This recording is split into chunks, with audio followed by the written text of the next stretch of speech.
আসসালামু আলাইকুম প্রিয় দর্শক, অন্য মঞ্চের আলাপচারিতায় আপনাদের সকলকে আমন্ত্রণ জানাচ্ছি।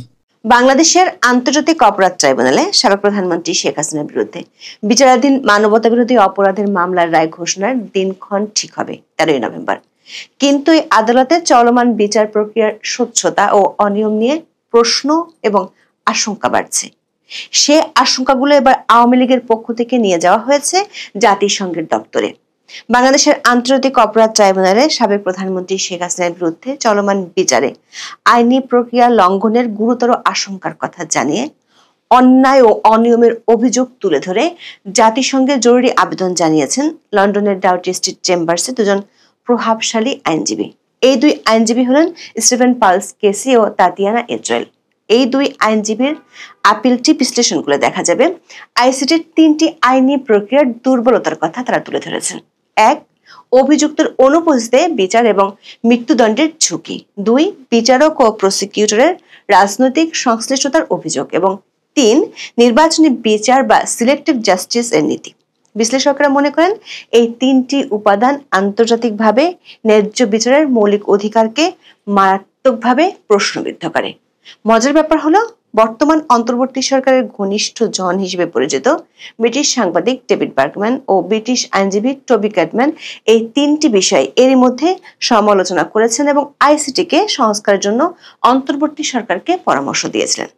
বিগত আওয়ামী লীগ সরকারের আমলে আইসিটির সমালোচনা করায় এই দুজনই শাস্তির মুখোমুখি হয়েছিলেন। এমনকি ইংল্যান্ডের হাউস অব লর্ডসের সদস্য লর্ড কার্লাইল মাত্র কয়েকদিন আগে আইসিটি প্রক্রিয়া নিয়ে প্রশ্ন তুলেছেন। আবার আওয়ামী লীগের হয়ে ডাউটি স্ট্রিটের দুই আইনজীবী এমন কিছু বিষয় সামনে এনেছেন যেগুলো এরই মধ্যে জাতিসংঘ মানবাধিকার কমিশনের রিপোর্টে উল্লেখ করা হয়েছে। ফলে জুলাই হত্যাকাণ্ডের বিচারের প্রক্রিয়ার স্বচ্ছতা শুরুতেই আন্তর্জাতিকভাবে বিরাট প্রশ্নের মুখে পড়ে যাচ্ছে কিনা সে আশঙ্কা দেখা দিয়েছে। বিস্তারিত জানতে চলুন যাওয়া যাক বিশ্লেষণে।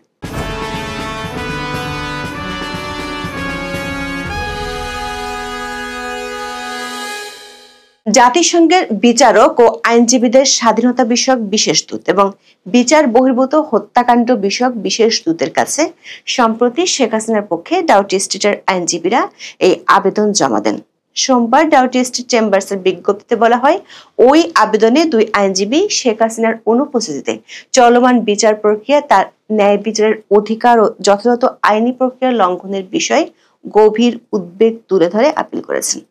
আপিলে বলা হয়েছে, বাংলাদেশের আন্তর্জাতিক অপরাধ ট্রাইব্যুনাল বা আইসিটিতে শেখ হাসিনার অনুপস্থিতিতে চলা বিচার প্রক্রিয়া ন্যায্য বিচারের মৌলিক অধিকার ও আইনি প্রক্রিয়া গুরুতরভাবে লঙ্ঘিত হচ্ছে।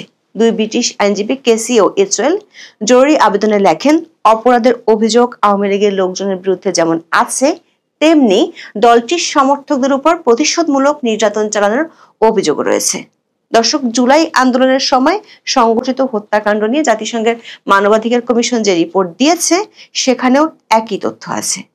জাতিসংঘের ওই রিপোর্টে যে অনুমিত 1400 জন হত্যাকাণ্ডের সংখ্যা উল্লেখ করা হয়েছে, তার মধ্যে 144 জন আওয়ামী লীগ ও 44 জন পুলিশ সদস্যের কথা বলা আছে। জাতিসংঘের প্রতিবেদনে 5 আগস্টের আগে পরে পুলিশ ও আওয়ামী লীগ সমর্থকদের উপর সহিংসতার বিবরণ এসেছে রক্ষণশীল ভঙ্গিতে। এমনকি পুলিশ হত্যা কিংবা থানায় আক্রমণের পরিসংখ্যান তুলে ধরার ক্ষেত্রেও তারা নির্ভর করছে অন্তর্বর্তী সরকারের ভাষ্যের উপর। জাতিসংঘের এই প্রতিবেদনে বলা হয়েছে, আওয়ামী লীগ ও পুলিশের বিরুদ্ধে মামলা হলেও মানবাধিকার লঙ্ঘনের ঘটনায় জড়িত বাকিরা জবাবদিহিতার বাইরে থেকে যাচ্ছে। ডাউটি স্ট্রিটের আইনজীবীদের আবেদনে বলা হয়েছে, অন্তর্বর্তী সরকার রাজনৈতিক প্রতিহিংসা থেকে কেবল সাবেক সরকারের কর্মকর্তাদের বিচার করছে, অথচ যারা আন্দোলন বা অভ্যুত্থান সফল করেছে বলে দাবি করেছে তাদের বিচারের আওতার বাইরে রাখা হয়েছে। মানে যারা অভ্যুত্থানের পক্ষে ছিল তারা গত বছরের 15 জুলাই থেকে 8 আগস্ট পর্যন্ত যেসব অপরাধ করেছে সেগুলোর বিচার না করার সিদ্ধান্ত নিয়েছে অন্তর্বর্তী সরকার। দর্শক, বিষয়টি আন্তর্জাতিক বিচার ব্যবস্থার মৌলিক নীতির সঙ্গে সাংঘর্ষিক। আইন বিশেষজ্ঞরা বলছেন, আন্তর্জাতিক অপরাধ আইনে জবাবদিহিতা অবশ্যই সামগ্রিক হতে হয়। কেবল পরাজিত পক্ষকে বিচারের আওতায় আনলে তা রাজনৈতিক প্রতিশোধ বা ভিক্টর জাস্টিস হিসেবে গণ্য হয়। এই দায়মুক্তির সিদ্ধান্ত ট্রাইব্যুনালের বিশ্বাসযোগ্যতাকে মারাত্মকভাবে ক্ষুণ্ণ করেছে। আবেদনে দুই ব্রিটিশ আইনজীবী বলেছেন, আন্তর্জাতিক অপরাধ ট্রাইব্যুনালের বিচার কাজে রাজনৈতিক প্রতিহিংসা প্রাধান্য পাচ্ছে, আর এমন একটি অনির্বাচিত সরকারের অধীনে বিচার কাজ চলছে যাদের জনসাধারণের কোনো ম্যান্ডেট নেই। এতে শেখ হাসিনার ন্যায় বিচার পাওয়ার বিষয়ে কোন কোন অধিকার লঙ্ঘন হচ্ছে তা তুলে ধরেছেন দুই আইনজীবী। তারা তিনটি বিষয়ের কথা সুনির্দিষ্টভাবে আপিলে তুলে ধরেছেন। ডাউটি স্ট্রিট চেম্বার্সের আবেদনের মূল আইনি উদ্বেগের একটি হলো ট্রাইব্যুনালের স্বাধীনতা ও নিরপেক্ষতা নিয়ে প্রশ্ন। International covenant on civil and political rights বা ICCPR এর 14(1) অনুচ্ছেদ অনুযায়ী প্রত্যেক ব্যক্তির স্বাধীন ও নিরপেক্ষ আদালতে বিচার পাওয়ার অধিকার রয়েছে। আবেদনে আরো বলা হয়, বিচারকদের সঙ্গে আওয়ামী লীগের বিরোধী রাজনৈতিক দলগুলোর সম্পৃক্ততার অভিযোগ রয়েছে। আবার চিফ প্রসিকিউটরের দায়িত্বে যিনি আছেন তিনি বিভিন্ন কর্মসূচিতে আওয়ামী লীগকে নিষিদ্ধের দাবি তুলেছেন এবং তার পক্ষপাতমূলক অবস্থান শেখ হাসিনার মামলা নিরপেক্ষতা নিয়ে প্রশ্নবিদ্ধ করেছে। এমন অভিযোগ করা হয়েছে আপিলে। দর্শক, শেখ হাসিনার পক্ষে দুই ব্রিটিশ আইনজীবীর জাতিসংঘের কাছে তুলে ধরা এই অভিযোগটি অনেক আগেই নজরে এনেছিলেন ব্রিটিশ সাংবাদিক ডেভিড বার্গম্যান। বিগত আওয়ামী লীগ সরকার আমলে আইসিটিতে যুদ্ধাপরাধের অভিযোগগুলোর বিচারের সময় সমালোচনা করায় সাংবাদিক ডেভিড বার্গম্যানকে তখন ট্রাইব্যুনাল দণ্ড দিয়েছিলেন। চলতি বছরের 5ই আগস্ট বার্গম্যান দৈনিক প্রথম আলোতে জুলাই সহিংসতা, ত্রুটিপূর্ণ গ্রেপ্তার, ঝুঁকিপূর্ণ বিচার শিরোনামে একটি কলাম লেখেন। সেখানে তিনি লিখেছিলেন, আইসিটিতে আগের সরকারের সময় জামায়াত ইসলামীর সাবেক আইনজীবী তাজুল ইসলামকে প্রধান প্রসিকিউটর পদে নিয়োগের বিষয়টি অনেকের জন্য উদ্বেগের কারণ। আন্তর্জাতিক অপরাধ ট্রাইব্যুনালের বিচার ও বিচারক নিয়ে কিছু প্রশ্ন শিরোনামে ডেভিড বার্গম্যানের আরেকটি কলাম দৈনিক প্রথম আলোতে প্রকাশিত হয় গত বছরের 24 অক্টোবর। সেই কলামে তিনি আইসিটির বিচারক নিয়োগ নিয়ে 5টি প্রশ্ন তুলে ধরেছিলেন। তিনি বলেছিলেন, এই নিয়োগগুলো নিয়ে উদ্বিগ্ন হওয়ার কারণ আছে। ডেভিড বার্গম্যান লিখেছিলেন, আইসিটির বিচারকদের কারোরই কর্মজীবনে কোনো মামলায় আন্তর্জাতিক আইনের নীতি প্রয়োগ করার কোনো অভিজ্ঞতা আছে বলে মনে হয় না। আলোচ্য বিচারের সঙ্গে মানবতার বিরুদ্ধে অপরাধ এবং তাকে ঘিরে থাকা জটিল আইন জড়িত, তাই এই অভিজ্ঞতা বিচারকদের জন্য একটি গুরুত্বপূর্ণ যোগ্যতা বলে মনে হয়। 3 বিচারপতির মধ্যে একজনের বিচারক হওয়ার কোনো অভিজ্ঞতাই নেই। তাছাড়া তিনি বাংলাদেশ জাতীয়তাবাদী দল বিএনপির সঙ্গে সম্পৃক্ত।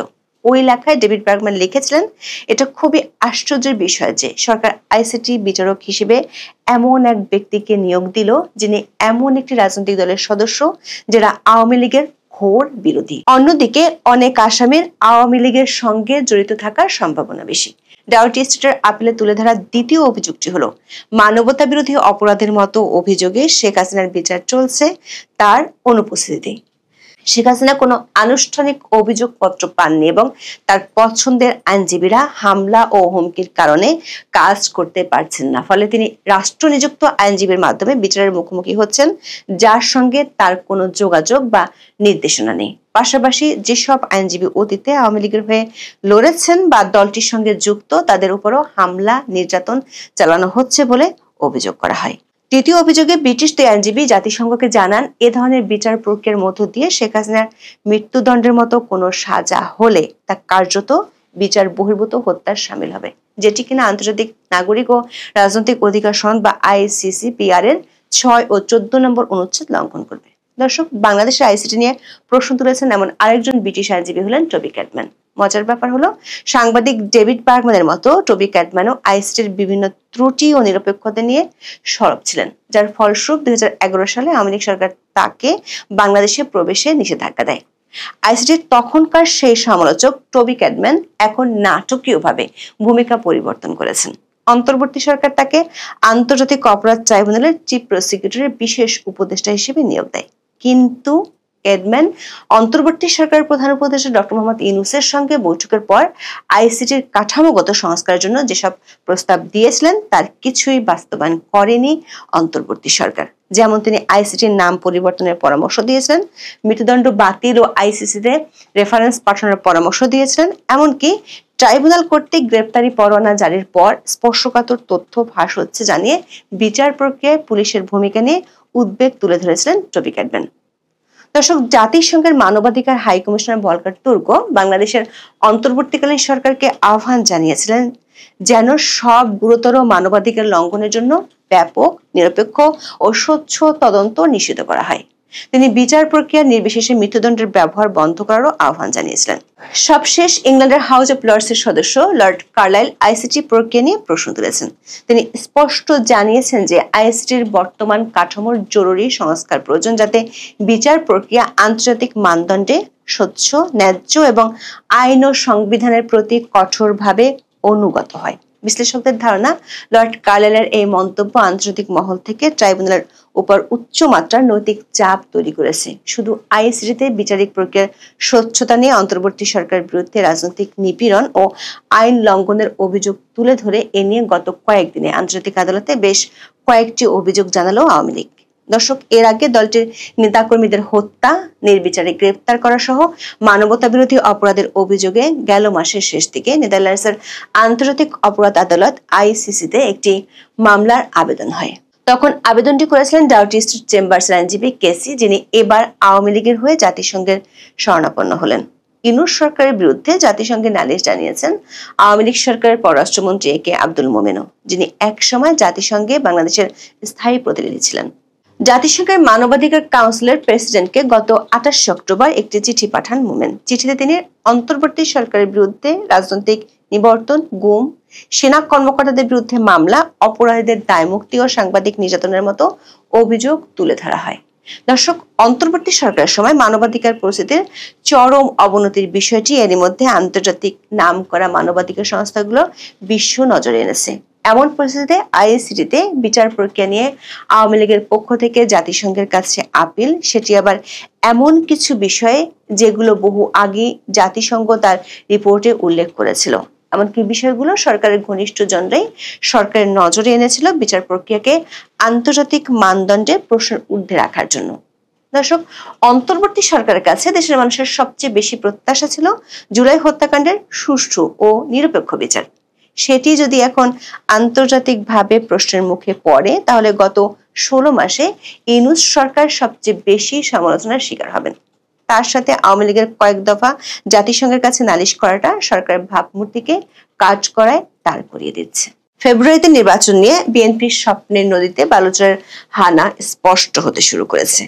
জামাতের নেতৃত্বে 8টি ইসলামী দল সমাবেশ করে জানিয়ে দিয়েছে, জুলাই সনদ বাস্তবায়নের আদেশ জারি এবং গণভোটের আগে জাতীয় সংসদ নির্বাচন হবে না। ডক্টর মোহাম্মদ ইউনূসের স্বপ্নের কিংস পার্টি এনসিপিও দিচ্ছে বিএনপির সঙ্গে না থাকার ইঙ্গিত। এমন কঠিন পরিস্থিতিতে নির্বাচন কেন্দ্রিক স্বপ্নের দুরাশা স্পষ্ট হয়ে উঠছে বিএনপির সামনেও। অনেকটা অস্তিত্বের সংকটে পড়া দলটি এতদিনে বলছে, সরকারের ঘনিষ্ঠ মিত্রদের সঙ্গে ঐক্যের আর কোনো সুযোগ নেই। প্রধান উপদেষ্টার পক্ষ থেকে জুলাই সনদের কথিত সাংবিধানিক আদেশও মানবে না দলটি। একতরফা কোনো সিদ্ধান্ত ঘোষণা হলে দায় সরকারের উপর বর্তাবে বলেও সতর্ক করেছে বিএনপি। নানা দিকে কুলহারা দলটির মহাসচিব আওয়ামী লীগের প্রতি নমনীয় হওয়ার বার্তা দিচ্ছেন। বলেছেন, বিএনপি প্রতিহিংসার রাজনীতি চায় না। প্রশ্ন হলো, কঠিন বাস্তবতা উপলব্ধি করেই কি বিএনপি মহাসচিবের এমন ঘোষণা? আবারও কি ফিরে আসছে 2007 সালের দৃশ্য? দেশের প্রধান দুই দল নিজেদের বিভাজন দূর করে ঐক্যবদ্ধ আন্দোলনের পথে ফেরার চেষ্টা করছে। -2 ফর্মুলা কি আবারও ব্যর্থ হওয়ার পথে? এর বিপরীতে প্রতিপক্ষদের মেটিকুলাস প্ল্যান কি হবে? নানামুখী চাপে দিশেহারা অধ্যাপক ইউনূসের নেতৃত্বে নতুন কি কৌশল দেখা যেতে পারে আগামী কয়েকদিনের রাজনীতিতে? বিস্তারিত জানতে চলুন যাওয়া যাক বিশ্লেষণে।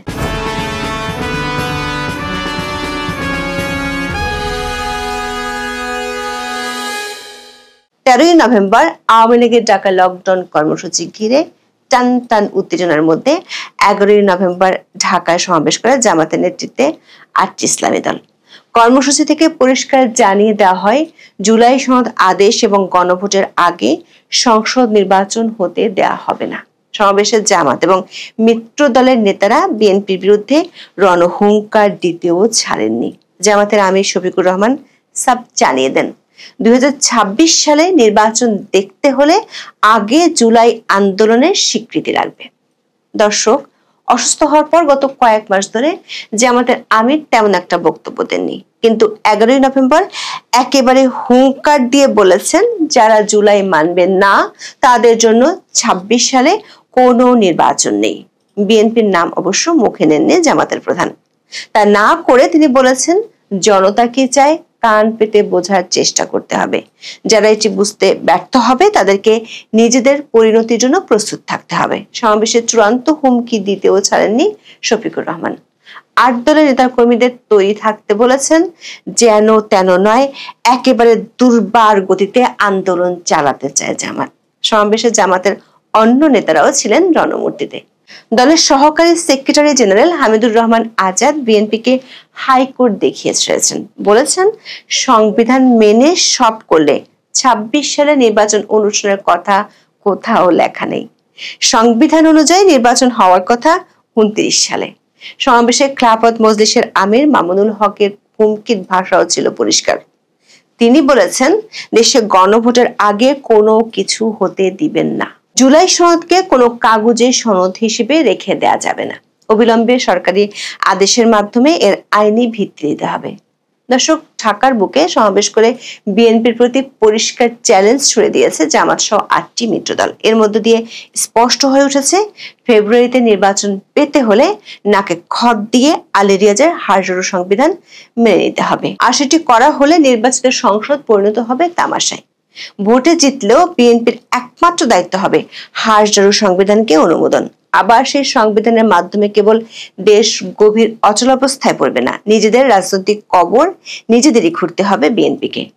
এমন এক জটিল সংকটে অনেকটা দিশেহারা বিএনপি খুঁজছে বের হওয়ার উপায়। দলের শীর্ষ নেতৃত্ব বুঝতে পারছে নির্বাচনের স্বপ্ন মরীচিকায় পরিণত হয়েছে। বিএনপির কয়েকটি সূত্র থেকে আমরা নিশ্চিত হয়েছি, 10ই নভেম্বর রাতে জরুরি বৈঠকে কঠিন বাস্তবতা মেনে কঠোর হওয়ার সিদ্ধান্ত হয়েছে।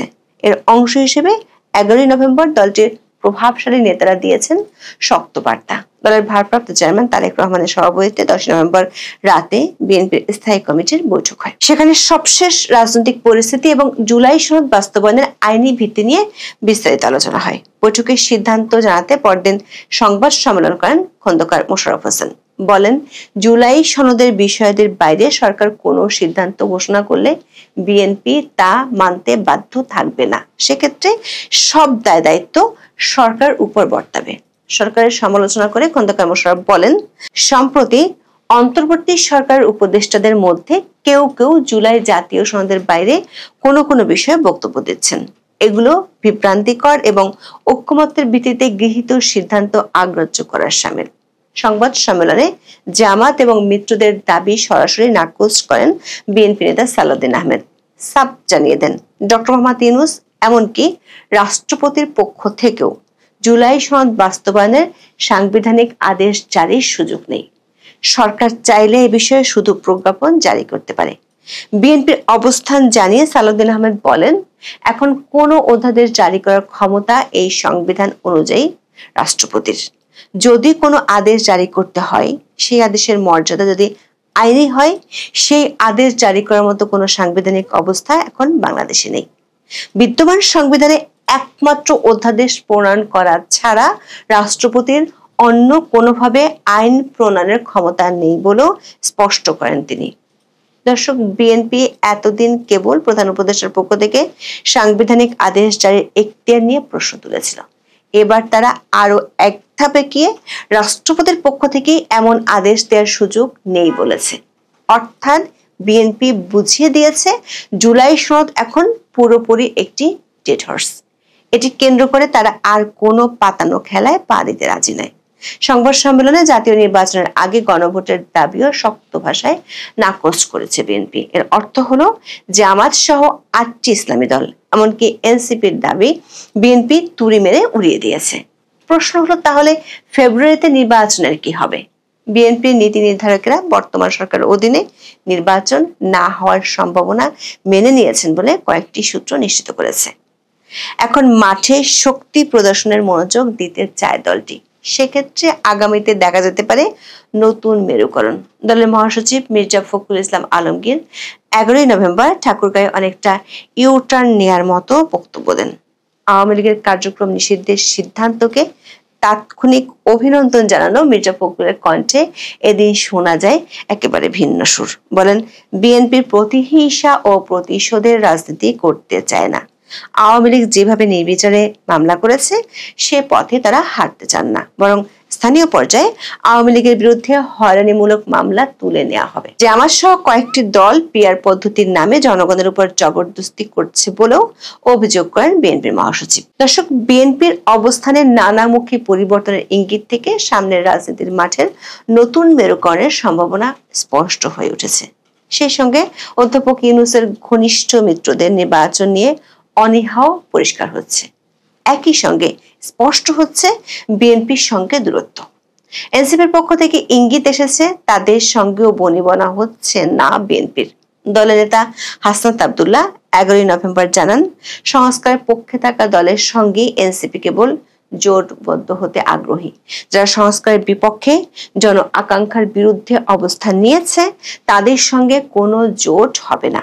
নভেম্বরে হিমেল বাতাসের মাঝে এসব মেরুকরণে রাজনীতির মাঠ এখন উত্তপ্ত।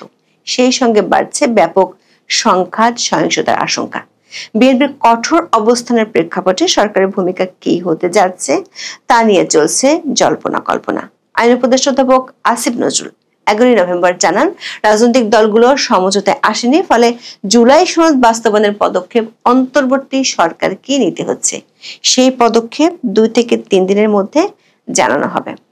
অন্তর্বর্তী সরকার ক্ষমতায় আসার 15 মাসে সবচেয়ে বেশি মাতামাতি হয়েছে সংবিধান সংস্কার নিয়ে। আলী রিয়াজের পরিচালনায় মাসের পর মাস চলেছে নাটক। সরকারের মিত্র দলগুলোর সঙ্গে আলোচনা, টেলিভিশনের লাইভ সম্প্রচার হয়েছে। ঘটা করে 2 দফায় সংসদ ভবনের সামনে হয় বিলাসবহুল আয়োজন, অথচ এতদিন পরে এসে আইন উপদেষ্টার কথায় পাওয়া যাচ্ছে বিরক্তির ইঙ্গিত। ঢাকায় এক অনুষ্ঠানে তিনি অভিযোগ করেন, সংস্কার ভাবনার ক্ষেত্রে সবকিছু সংবিধানের মধ্যে আটকে গেছে। বলেন, একদল মানুষ পাগল হয়ে গেছে, মানে সমস্ত সংস্কার শুধু সংবিধানে করলেই হবে, অন্য সংস্কার কোনো কিছুই ইম্পর্টেন্ট না। আইন উপদেষ্টা বলেন, একটি বইয়ের মধ্যে কতগুলো ভালো ভালো কথা লিখে রাখলেই সবকিছু ভালো হয়ে যাবে না। সংবিধান কোনো ম্যাজিক নয়। দর্শক, প্রধান উপদেষ্টা সহ অন্তর্বর্তী সরকারের মিত্ররা মাসের পর মাস ধরে নতুন সংবিধানে নতুন বাংলাদেশ গড়ার গাল গল্প শুনিয়েছেন। আলী রিয়াজকে উড়িয়ে আনা হয়েছে যুক্তরাষ্ট্র থেকে। দিনের পর দিন কেটেছে শাসনতন্ত্র বদলে দেওয়ার তত্ত্ব তালাশ। দেশের সব সংকটের মূল 72 রচিত সংবিধান, এমন বয়ান এখনো দিয়ে যাচ্ছেন সরকারপন্থীরা। অথচ আসিফ নজরুল এতদিনে বলছেন সংবিধান একটি বই ছাড়া আর কিছুই নয়। সেখানে যাই লেখা থাকুক, মানুষের মানসিকতার পরিবর্তন না হলে কিছুই বদলাবে না। তাহলে এতদিন সরকার এবং তার মিত্ররা যা শুনিয়েছেন সবই কি ছিল কথার ফুলঝুরি? ঘটা করে মাসের পর মাস ধরে চলা আয়োজনের সবই কি ছিল পণ্ডশ্রম? এসব করতে গিয়ে দেশকে খাদে ঠেলে দেওয়ার দায়